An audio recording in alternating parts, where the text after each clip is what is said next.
Hello, I'm Gavin and this is Genre Books, and today I'm going to be looking at what I managed to read in February, what I didn't manage to read in February, and what I'm looking forward to reading in March. I did manage to get through a fair amount, including some stuff that I wasn't planning to do at the end of January.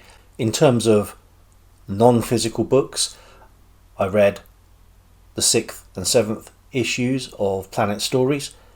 I read Theodore Savage by Cicely Hamilton, a early 20th century post-apocalyptic nightmare of a book, and one which I think I'll have some more thoughts on later.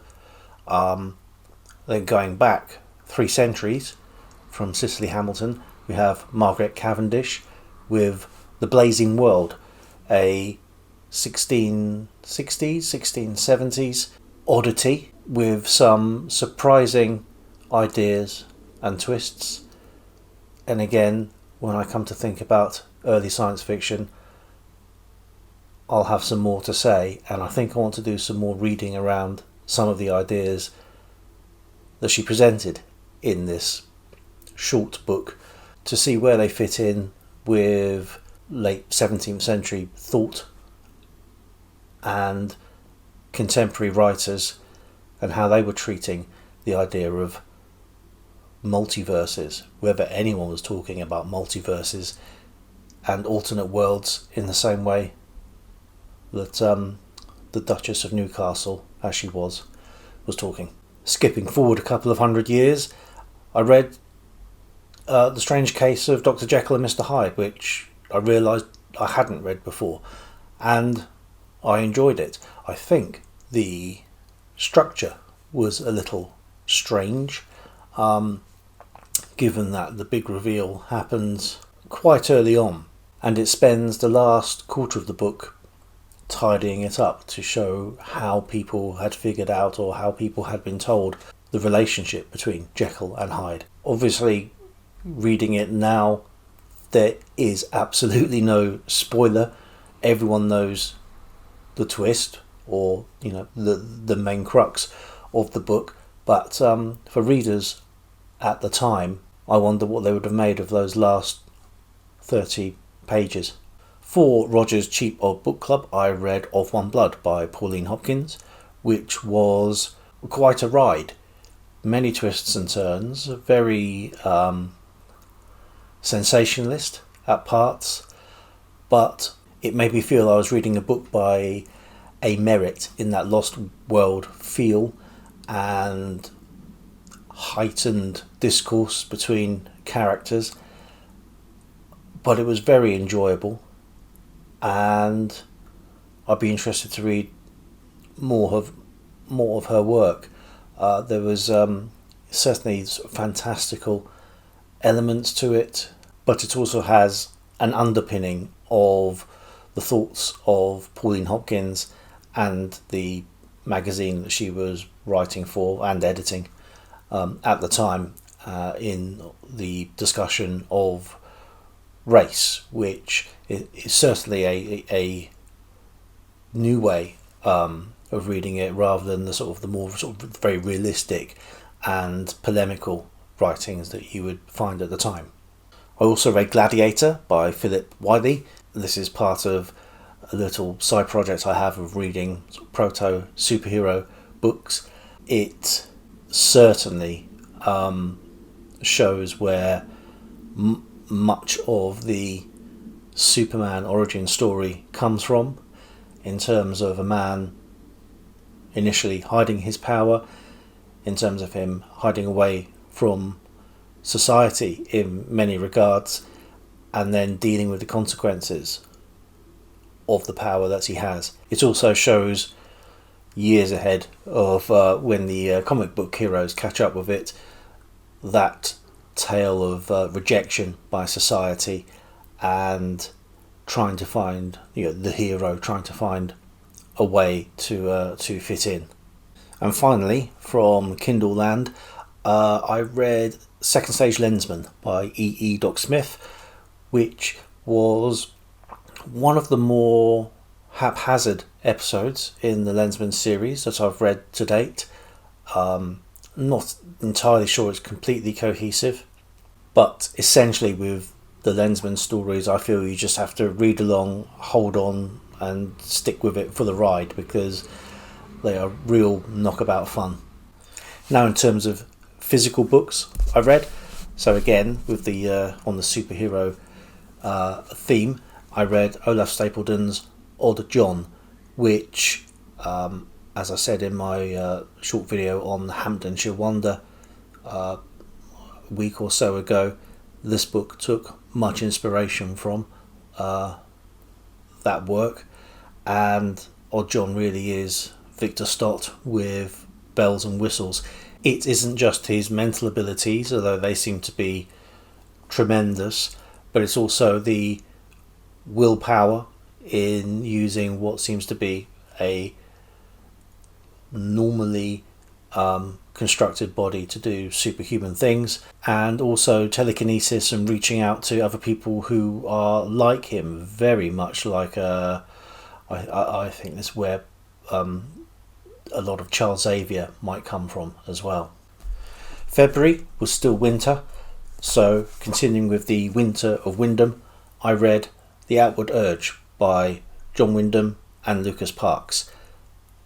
Now, I did find out that Lucas Parkes was John Wyndham as well, and Lucas Parkes, well, John Wyndham isn't really John Wyndham. John Wyndham is John Benyon something. Oh, wait a minute, I will get this. John Wyndham Parkes Lucas Harris. Oh, one moment.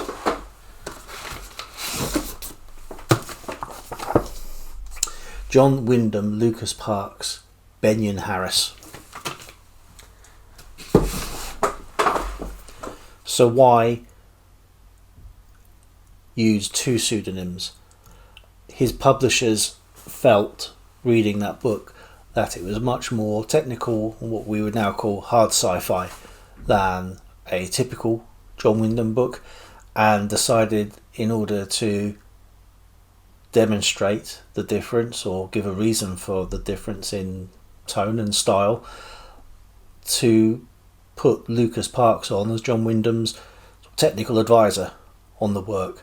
And it is different from John Wyndham's other works. It's episodic. It's 5 sections, each of which 50 years apart, and telling the exploits of a particular family in terms of their impact upon spaceflight and the outward urge which drives humanity to the rest of the solar system.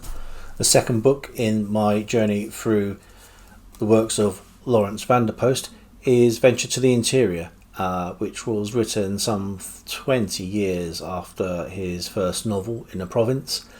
And although this isn't a novel, it is a memoir come travelogue. It is a fascinating look at colonial thought in its treatment of Africa. I think possibly sometimes a little bit too rose-tinted, paternalistic attitude perhaps, but one certainly where the writer has respect for the people he's meeting, the environment that he encounters, and it basically shows that post-war Vanderpost is sent by the British government out to parts of Africa. I think it's centred in what is now Malawi, looking with the government in a sort of Malthusian panic over being able to feed its own populace post the Second World War, and is looking for good growing areas for produce in Africa. That's the very brief basis of the reason for the travelogue, but there's a lot to tell there, and the characters which he draws, how much they're based on the real people, I don't know, but it is a fascinating look at an age long gone.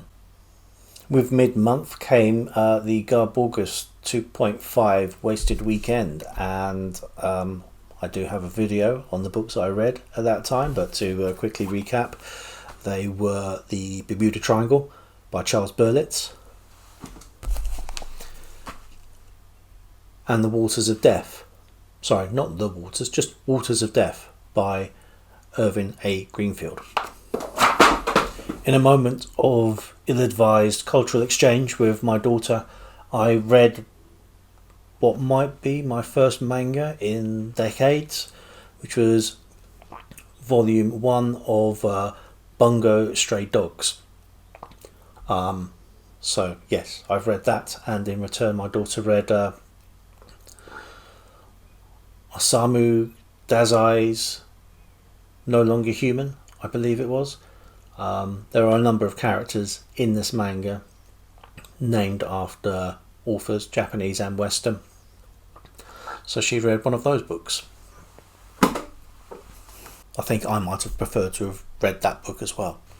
Right at the end of the month, I also read Prelude to Space by Arthur C. Clarke, which is an earlier work from Clarke and a fairly dry, one might almost say sort of space launch procedural, detailing a multinational effort to send the first spacecraft to the moon.